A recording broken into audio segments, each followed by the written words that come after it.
하나님의 말씀 봉독하겠습니다. 창세기 3장 14절에서 21절까지의 말씀입니다. 창세기 3장 14절에서 21절까지의 말씀입니다. 여호와 하나님이 뱀에게 이르시되 내가 이렇게 하였으니 내가 모든 가축과 들의 모든 짐승보다 더욱 저주를 받아 배로 다니고 살아있는 동안 흙을 먹을지니라. 내가 너로 여자와 원수가 되게 하고 내 후손도 여자의 후손과 원수가 되게 하리니 여자의 후손은 내 머리를 상하게 할 것이요 너는 그의 발꿈치를 상하게 할 것이니라 하시고, 또 여자에게 이르시되 내가 내게 임신하는 고통을 크게 더하리니 내가 수고하고 자식을 낳을 것이며 너는 남편을 원하고 남편은 너를 다스릴 것이니라 하시고, 아담에게 이르시되 내가 내 아내의 말을 듣고 내가 내게 먹지 말라 한 나무의 열매를 먹었은즉 땅은 너로 말미암아 저주를 받고 너는 내 평생에 수고하여야 그 소산을 먹으리라. 땅이 내게 가시덤불과 엉겅퀴를 낼 것이라. 내가 먹을 것은 밭의 채소인즉 내가 흙으로 돌아갈 때까지 얼굴에 땀을 흘려야 먹을 것을 먹으리니 내가 그것에서 취함을 입었음이라. 너는 흙이니 흙으로 돌아갈 것이니라 하시니라. 아담이 그의 아내의 이름을 하와라 불렀으니 그는 모든 산자의 어머니가 됨이더라. 여호와 하나님이 아담과 그의 아내를 위하여 가죽옷을 지어 입히시니라. 아멘. 이 창세기의 이야기는 우리가 익숙하게 여기고 있는 우리 자신과 우리 자신의 생애가 펼쳐지는 이 자연, 문화, 역사, 인류 라고 하는 이 현실이 그것보다 더 큰 것에 의해서 존재하고 있다라고 하는 사실을 우리에게 알려주고 있습니다. 자연은 한자어가 지시하는 대로 원래 그대로 예전부터 있는 것이고, 그 어떤 기원이나 의도나 목적을 가지고 있는 것이 아니다라고 하는 것이 아니라 시작이 있고 끝이 있고, 이 세계는 어떤 목적을 향해서 향해 가고 있고, 그렇게 이 세계가 인류의 전체의 역사가 이 우주 만물이 어떤 목적에 이르도록 목적하신 분이 계시고, 그 목적을 이루기 위하여 지금도 일하고 계시는 분이 계신다. 인간의 삶은 그러한 이 세계를 향해 가지고 계시는 목적을 가지고 계시는, 의도를 가지고 계시는, 그리고 역사하고 계시는 그 분에 의해서 펼쳐지고 완성되어진다라고 하는 것이 이 창세기의 초반부가 하는 이야기의 중요한 함의라고 할 수 있을 것입니다. 우리가 상상할 수 있는 이 세계, 우리가 헤아릴 수 있는 이 모든 세계보다 더 큰 하나님이 계신다. 그분이 선한 뜻과 목적을 가지고 이 세계를 만드셨다. 그러니 이 세계는 이 세계보다 더 큰 것에 의해서 존재하고 있고, 이 세계에 많은 혼란이 있고 혼돈이 있고 흑암이 있고 때로는 불균형이 있는 것 같아 보이지만, 이 세계가 이 세계보다 더 큰 분에 의하여 지탱되고 있고 지지되고 있고 이끌어지고 있기 때문에 우리가 혼돈스러운 이 세계 속을 살면서도 코스모스를, 질서를, 우리의 삶의 어떤 근거를 마련할 수 있다라고 하는 것이 바로 창세기 1장과 2장에서 우리에게 이 창조의 이야기를 들려주는 목적이라고 할 수 있을 것입니다. 사실 그 진정한 모든 변화는 그 외부에서부터 이렇게 찾아 들어와지는 것 같습니다. 여러분, 우리 부서에서도 어떨 때 좀 변화가 생기나요? 맨날 그저 그런 우리 사람들 1년 넘게 보고 있다가 밑에 이렇게 새로운 이제 신입 학년들이 들어올 때 부서에 어떤 이렇게 활력이 이렇게 돌 때가 있죠. 아닌가요? 그리고 이제 우리 조에 우리 괜찮은 형제가 이렇게 한 명 오게 되면, 괜찮은 자매가 한 명 들어오게 되면 그 이전보다도 그 전주보다 좀 부서 모임을 열심히 나가볼까라고 하는 어떤 동기와 의욕이 생겨나지 않습니까? 당연한 인간의 현실이죠. 이렇게 어떤 중요한 어떤 변화는 외부적인 어떤 요인들을 가지고 있는 것 같습니다.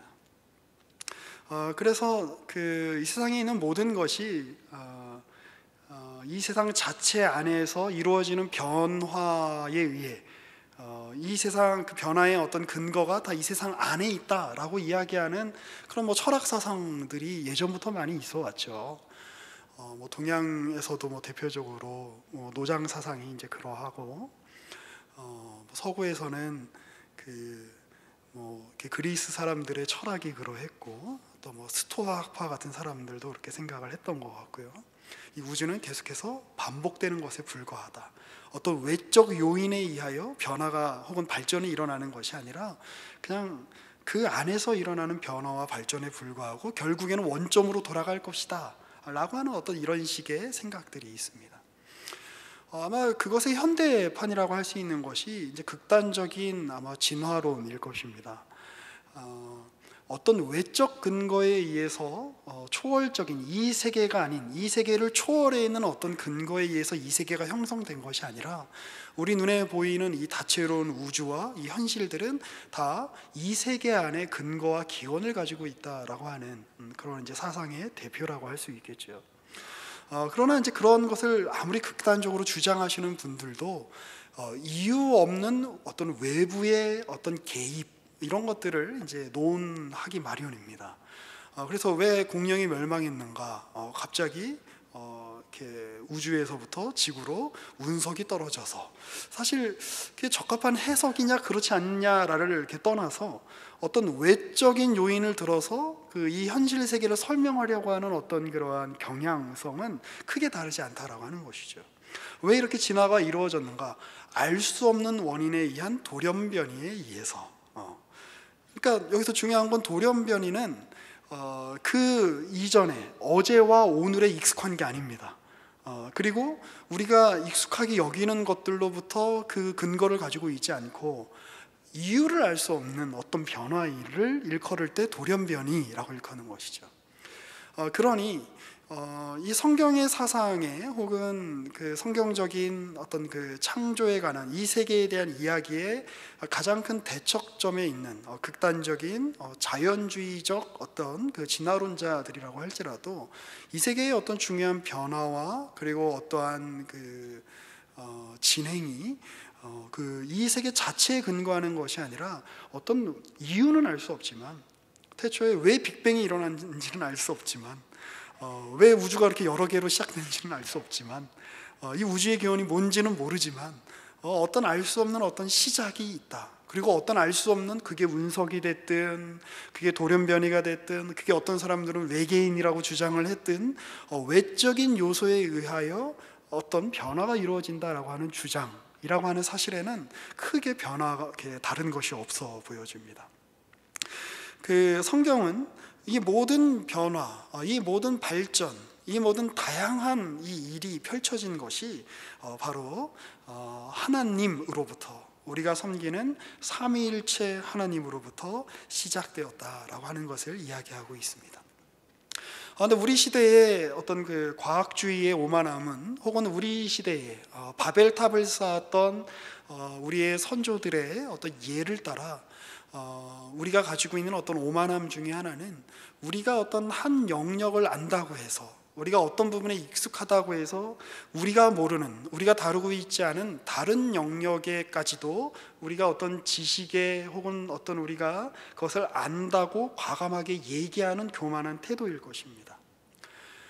이 성경의 창세기의 이 앞에 서두에 나오는, 창세기 초반에 나오는 이 창조의 이야기는 우리에게 실천적으로 이 세계가 우리에게서 근거하고 있지 않고, 우리는 이 세계보다 크지 않고 이 세계보다 더 크신 어떤 초월적이고 인격적이신 주권자에 의하여 우리의 삶이 존재하고 있으니, 우리의 삶은 우리가 이 삶을 나투는, 우리가 이 삶을 펼쳐내는 이 현실이라고 하는 것, 자연세계라고 하는 것이 우리가 만든 것이 아니라, 우리가 조작하거나 우리가 온전히 이해할 수 있는 것이 아니라, 때로는 이해할 수 없는 영역이 있지만, 땅은 혼돈하고 흑암은 깊음 위에 있는 영역이 있지만, 이 세계를 우리에게 선물로 주신 분이 있다라고 하는 사실을 기억하며 그분 앞에서 그분을 경외하며 살아가는 것, 그것이 바로 인간의 본분이 아니겠는가라고 이 창세기의 내용이 이렇게 우리에게 교훈을 주고 있습니다.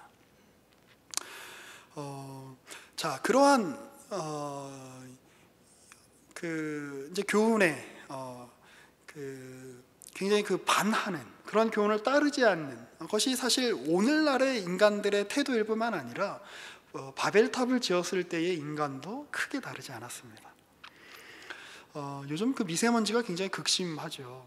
제가 이제 미세먼지를 보면서 내 마음이 왜 이렇게 불편할까라고 하는 것을 생각을 해보았습니다. 1차적으로는 어떤 신체의 어떤 위협, 건강에 위협을 주기 때문에. 그리고 나는 괜찮은데 집에 있는 강아지 같은 제 아들들을 보면 얘들이 이런 공기를 맡고 살아야 된단 말이에요. 약간 이렇게 이제 화가 나죠. 그런데 조금 더 생각을 해봤습니다. 내가 느끼는 이 답답함과 이렇게 이 막막함이 도대체 뭘까를 생각을 해봤더니 이 한반도 안에서는 미세먼지를 피해서 떠나갈 데가 없다라는 사실이었습니다.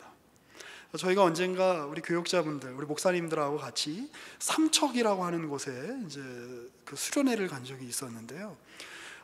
서울보다 미세먼지가 심하더라고요.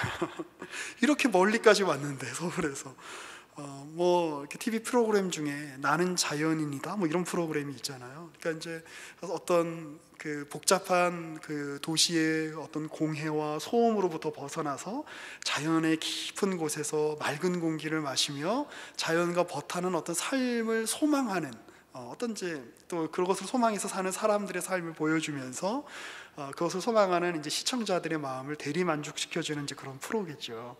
근데 제가 그걸 볼 때마다 이제 산속으로 들어가면 뭐하나, 저기도 어차피 미세먼지가 가득한데, 이런 생각이 들었습니다.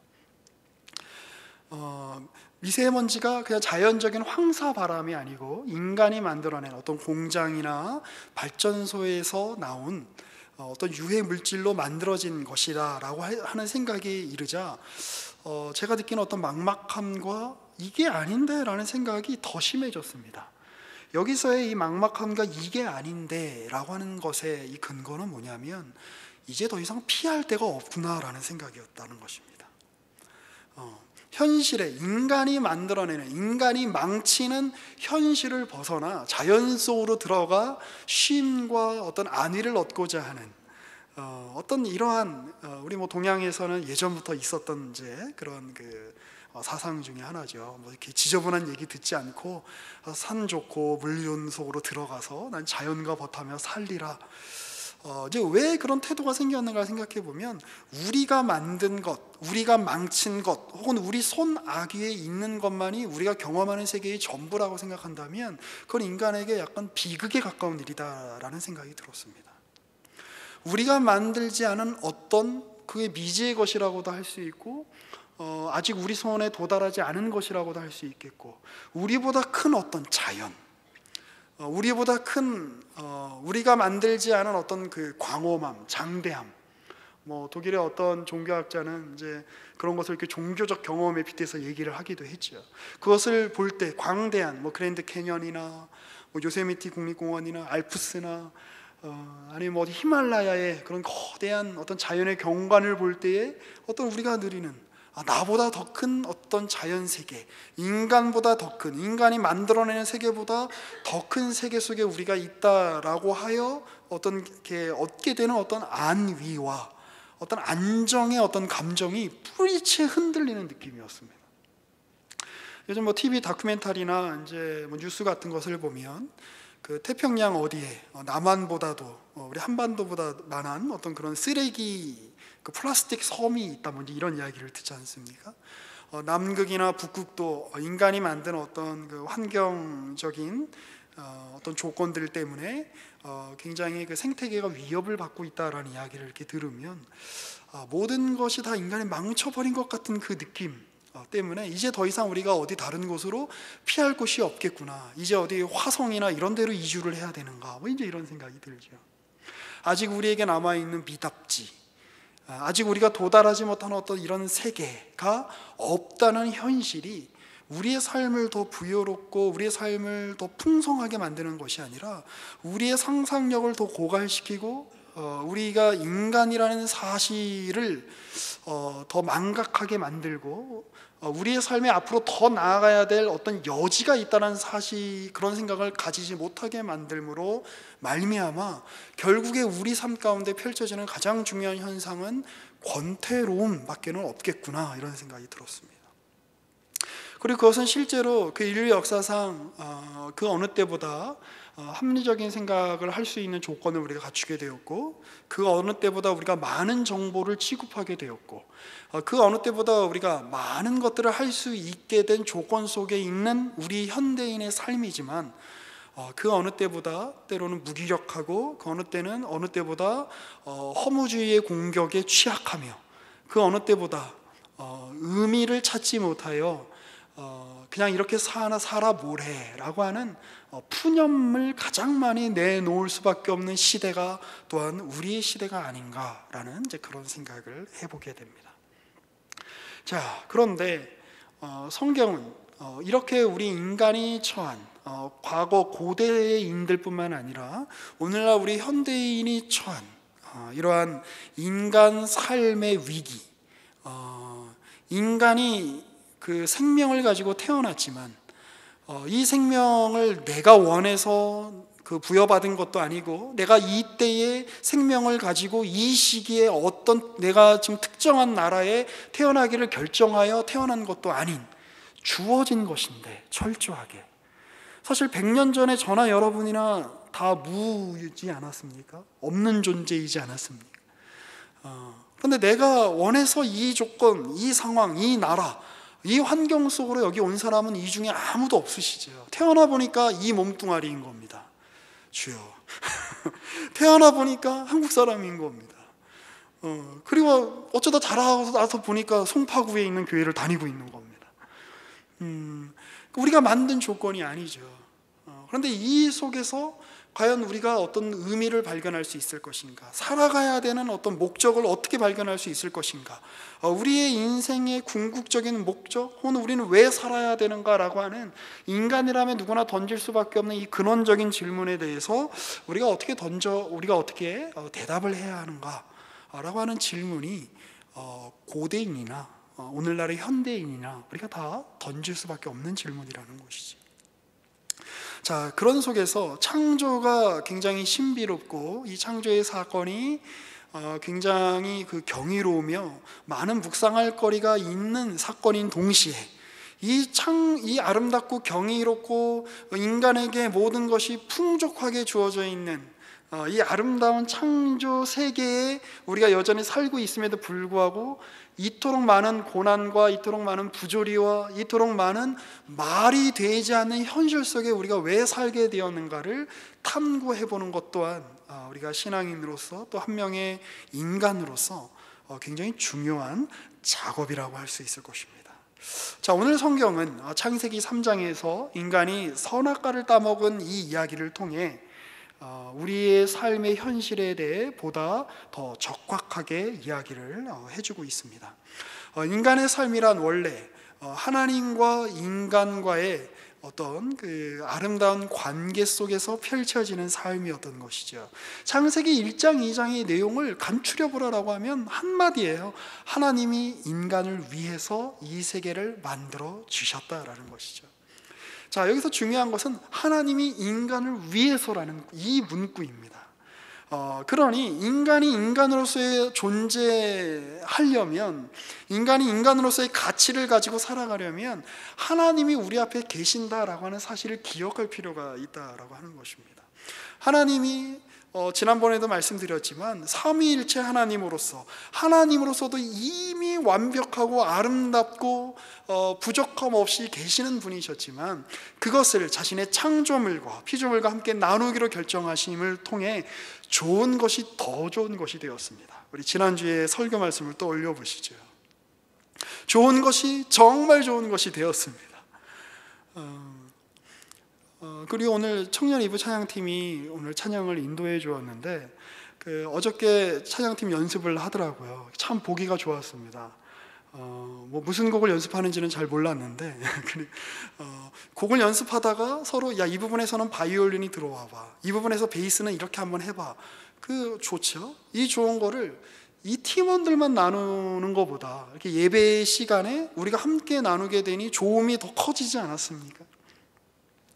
저와 가까이 지내시는 분들은 아시겠지만 제가 이제 좋아하는 음식점이 있습니다. 건대에 도상면이라고 하는 걸 파는 데가 있는데요. 그 집은 이제 모든 메뉴가 다 맛있습니다. 그래서 저는 가급적 그 식당에 갈 때에 많은 사람을 데려가려고 합니다. 둘이 먹어도 맛있는데 셋이 먹으면 더 맛있어요. 넷이 먹으면 더 맛있습니다. 다섯이 가면 둘이 갈 때보다 더 많은 메뉴를 시킬 수 있기 때문에 좋습니다. 좋은 것이 더 좋은 것입니다. 여러분, 그것이 원래 창조의 정신인 겁니다. 창조의 목적인 겁니다. 좋은 것을 더 좋게, 좋은 것을 정말 좋게 나누리라, 이 시간과 공간 속에서. 자, 그런데 그것의 전제 조건이 있습니다. 무엇이냐면 하나님과 우리 사이에 그렇게 하나님이 우리 가운데 좋은 것을 함께 나누시는 자리로 그 관계 속으로 초청하셨다는 사실입니다. 그리고 그것을 우리 인간으로 하여금 잘 알아듣도록 인간의 현실 자체를, 인간의 실존 자체를 홀로 존재하는 존재가 아니라 같이 존재하는 존재로 만드셨다는 것이죠. 우리 지난주에 살펴봤던 내용입니다.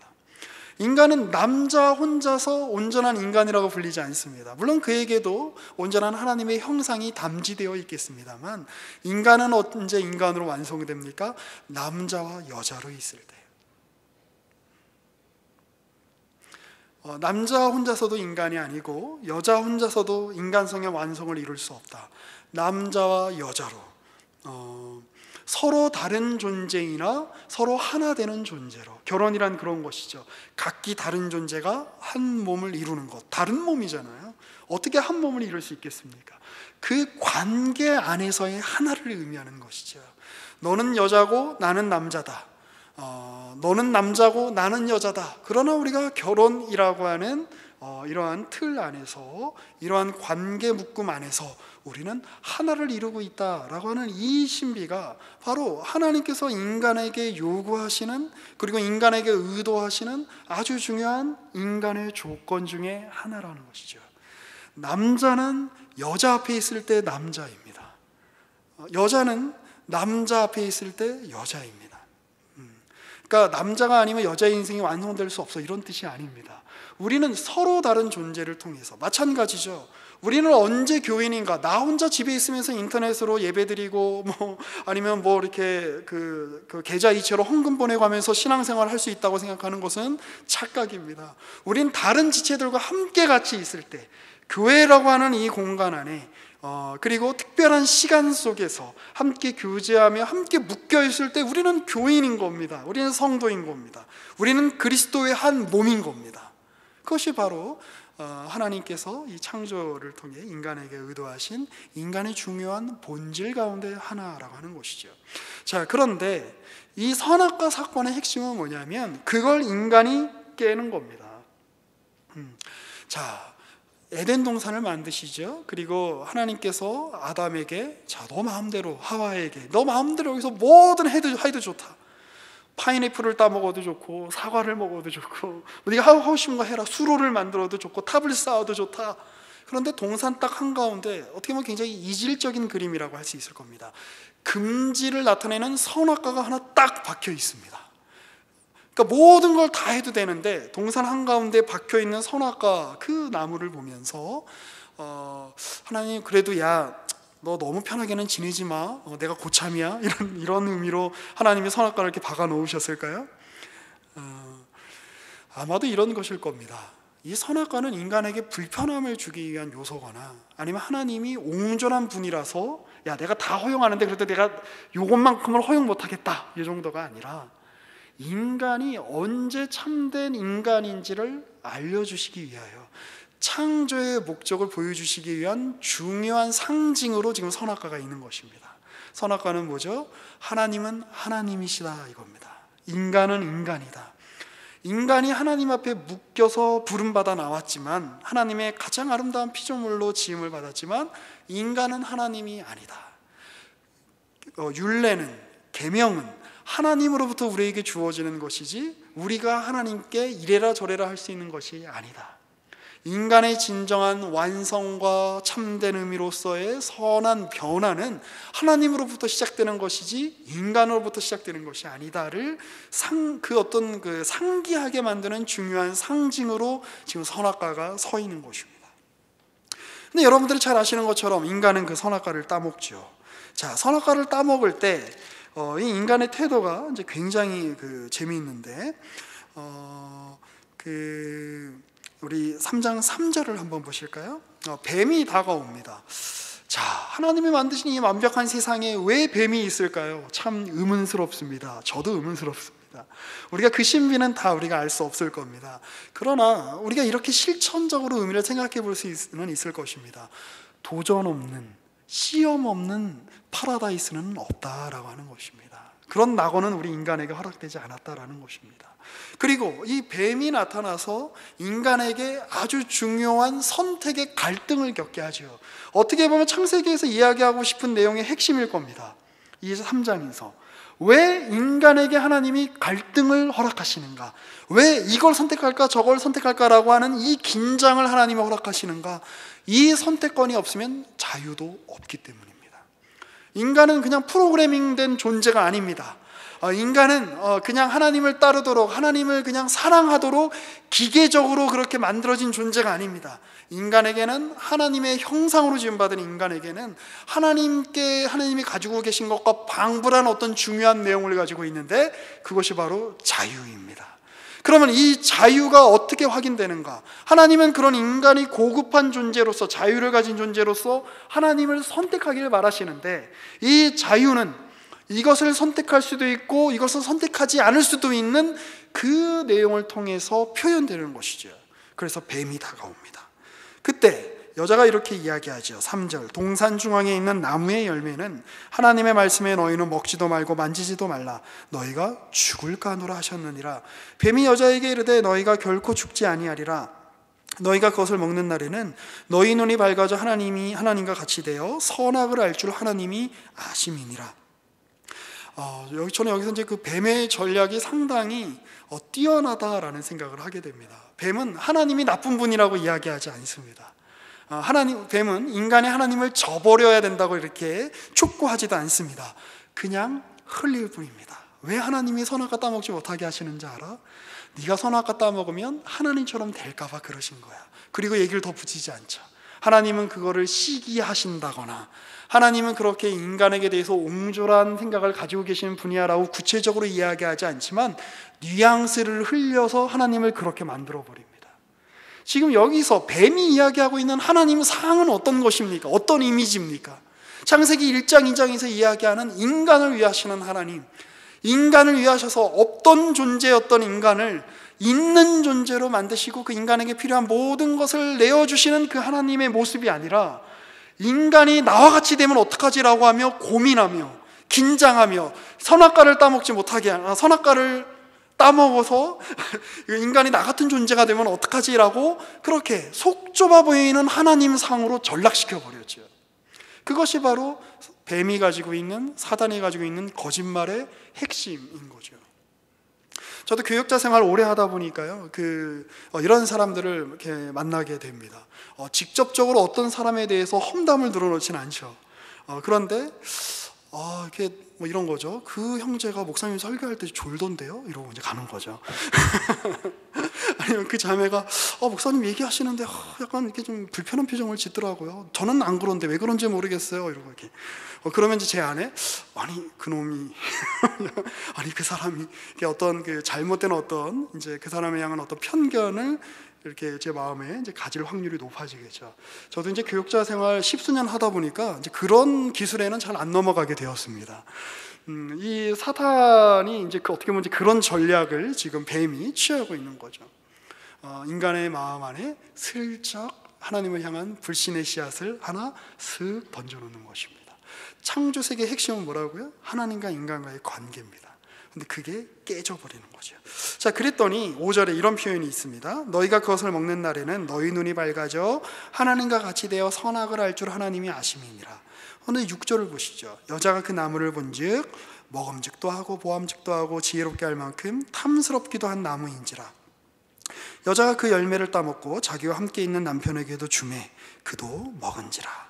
자, 보고 좋았다 이런 뜻입니다. 보고 좋았다. 이것은 마치 어떤 태도냐면 인간이 감히 창조주의 자리에 서서 하나님 놀이를 하는 어떤 태도를 지금 보여주고 있는 거예요. 선악과는 뭐죠? 하나님은 하나님이시고 인간은 인간이다라는 것이죠. 그런데 선악과를 따먹는, 이미 따먹기로 결정한 인간의 마음 안에 선악과를 보며 어떻게 여기는 겁니까? 야, 보기 좋은데? 이거 누구의 말씀이죠? 창세기 1장에서 이 지어진 세계를 보며 보시기에 좋았다라고 말씀하신 하나님 놀이를 지금 스스로 하고 있는 겁니다. 하나님 없이 하나님같이 되려는 것, 하나님 없이, 하나님과 함께함 없이, 그분이 우리를 고양시키는 일 없이, 그분이 우리와 함께하는 일 없이 그분의 자리에 서려는 것, 그것이 바로 선악과를 따먹고자 하는 인간의 마음이고 죄의 핵심이다라고 하는 사실을 우리가 기억할 필요가 있습니다. 그 사실 앞에서 인간은 이제 이미 죽은 자가 되었습니다. 하나님 곁을 떠나가게 되었습니다. 하나님 앞에서 생명이 없는 존재가 되었습니다. 아담과 하와는 이 일 후에도 에덴 동산에서 쫓겨나고 그 후에도 900년 넘게 살죠. 그러나 그는 이제 더 이상 하나님 눈앞에 죽은 존재와 같이 되는 삶을 살게 된 것이죠. 육신의 호흡으로는 900년쯤 뒤에 죽게 될 것이지만 이미 그는 하나님과의 관계라고 하는 이 중요한 차원에서 그는 이미 죽은 자나 다름없는 그런 삶을 살게 되는 것입니다. 그는 이 선악과를 따먹은 후에 이 최초의 인간들은 자기들의 몸이 부끄러운 존재라고 하는 사실을 깨닫게 됩니다. 에덴 동산에서 선악과를 따먹기 전에는 그는 하나님 앞에 당당한 존재였습니다. 동물들 앞에 당당한 존재였습니다. 이 세계 앞에, 우주 앞에, 대자연 앞에 그들은 당당한 존재로 설 수 있었습니다. 그러나 이제는 스스로를 감출 수밖에 없는 존재가 되었죠. 스스로를 피할 수밖에 없는 존재. 더군다나 무화과 나무 잎을 엮어서 치마로 여러분 무화과 나무 잎 보셨어요? 무화과 나무로 치마를 만들면 굉장히 민망한 상황이 벌어질 것 같습니다. 중간에 이렇게 송송 뚫려 있거든요.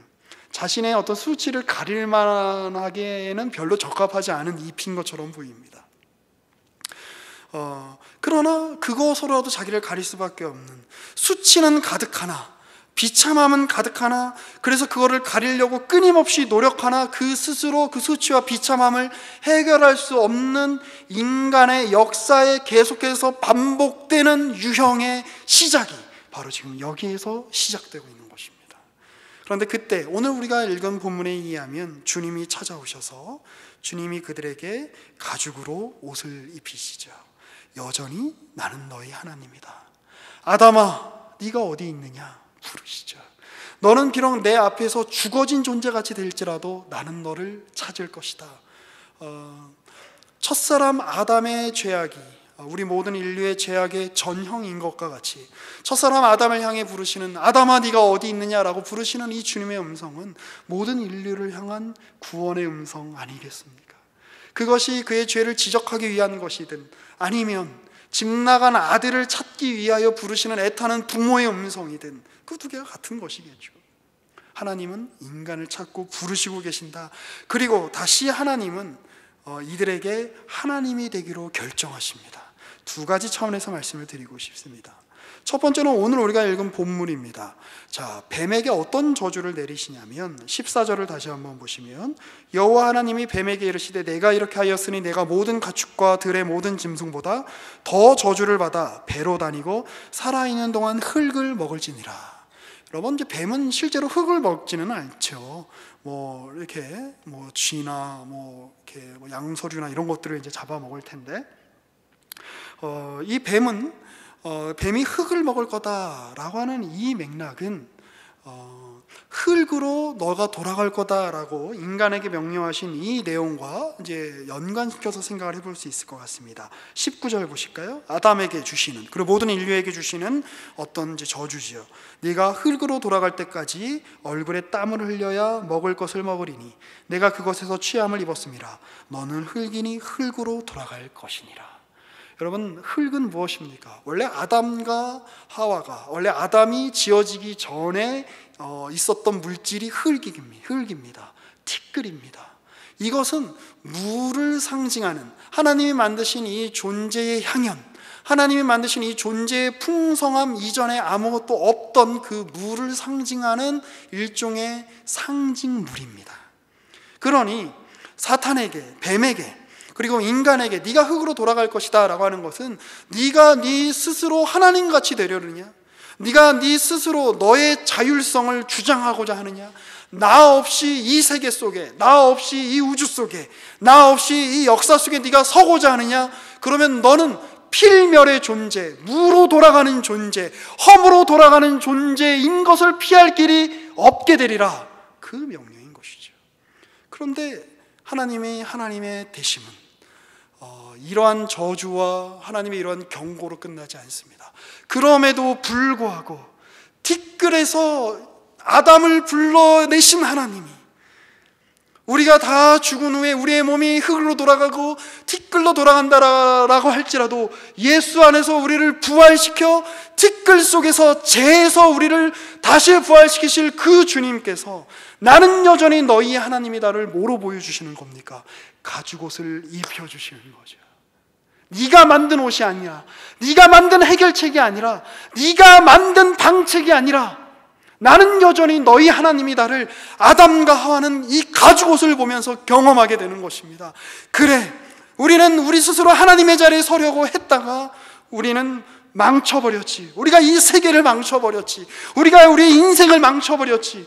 우리는 이렇게 고난당하는 존재가 되었지. 우리는 이렇게 비극적인 인생을 살게 되었지. 애를 낳을 때마다 죽을 수밖에 없는 어떤 죽음의 위협 앞에서는 어떤 그러한 우리가 위협을 당하며 우리는 살 수밖에 없게 되었지. 우리가 땅에 충만하고 생육하여 번성하리라고 하는 이 놀라운 이 기쁨에, 이 환희의 명령을 이행하기 위해서는 생명을 담보로 걸고 해야 되는 비극이 우리 앞에 펼쳐졌지. 매일 우리의 삶에 죽음이 찾아오지. 매일 우리의 삶에 우리가 이룬 이름, 우리가 이룬 성취, 우리가 이룬 어떤 업적이 다 흙으로 돌아가 버릴 것 같은, 다 무로 돌아가 버릴 것 같은 위협 앞에 우리가 서게 되었지. 그런데 하나, 우리에게 주어진 것이 있구나. 무엇입니까? 가죽옷. 하나님이 우리에게 지어 입히신 옷, 하나님이 여전히 나는 너희 하나님이다라고 말씀하고 계신 그 옷이 우리에게 있구나.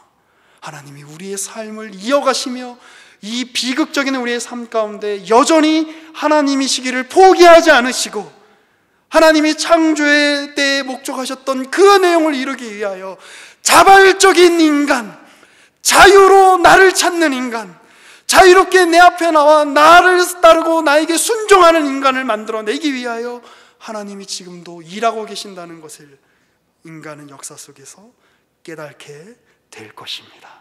그리고 그 일을 하나님이 시작하셨다라고 이야기하고 있습니다.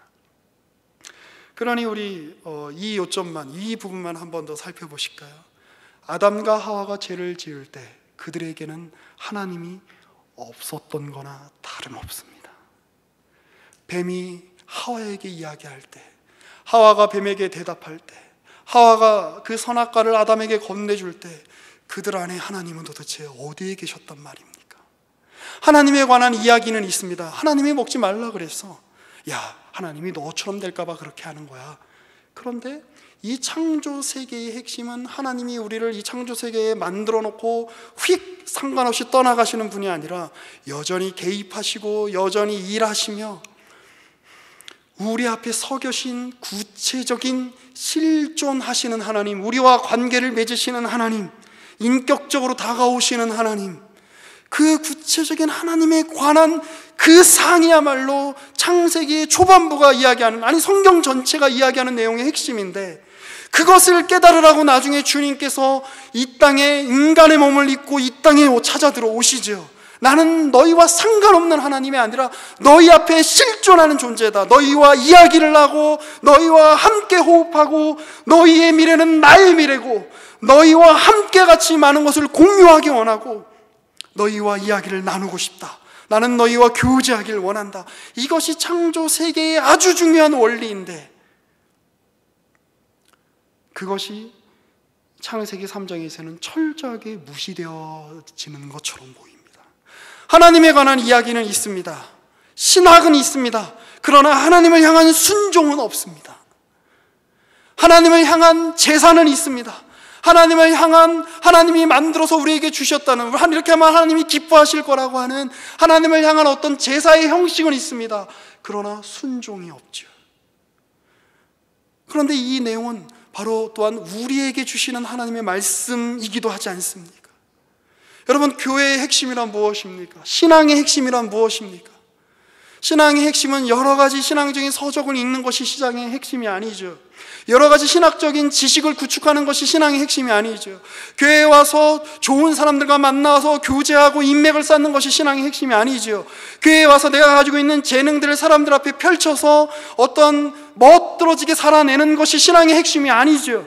신앙의 핵심은 여기에 계셔서 말씀하시는 하나님 앞에 내가 지금 존재하고 있느냐, 내가 지금 그분의 음성을 듣고 있느냐, 단지 하나의 원리나 단지 하나의 어떤 추상적인 개념이 아니라 말씀하시는 하나님 앞에 내가 지금 그분의 앞에 귀를 기울이고 있느냐, 내가 그분 앞에 순종하고 있느냐, 그분의 영혼이, 그분의 삶이, 예수 그리스도의 인도하심이, 그분의 성령이, 그분이 나를 이끌고 계시는 그 이끄심이 지금 내 안에 있느냐, 나는 그분 앞에 매료되고 있는가, 나는 그분 앞에 이끌림을 당하고 있는가, 나는 그분께 인도함을 당하고 있는가, 그분은 나의 목자신가, 나는 그분의 음성을 듣는 양인가. 이것이야말로 신앙의 핵심 아니겠습니까? 만일 우리에게 아무리 멋들어진 건물이 있고 아무리 우리에게 수십 년의 역사를 자랑하는 멋진 교회가 있고 멋진 조직이 있고 멋진 찬양팀이 있고 성가대가 있고 멋진 구역이 있고 조가 있고 멋진 어떤 우리의 성과가 있다라고 할지라도 그 말씀하시는 하나님의 이끄심이 없다면, 말씀하시는 하나님 앞에 반응하는 영혼들이 없다면, 우리 심령 깊숙한 곳에서부터 하나님이야말로 우리 인생의 주인입니다. 우리의 세계의 목적이요 근거요 이유이십니다. 나는 하나님 앞에 서 있는 존재입니다 라고 하는 예배자의 마음이 없다면, 경외하는 마음이 없다면 이 모든 것이 다 무슨 소용이 있겠습니까?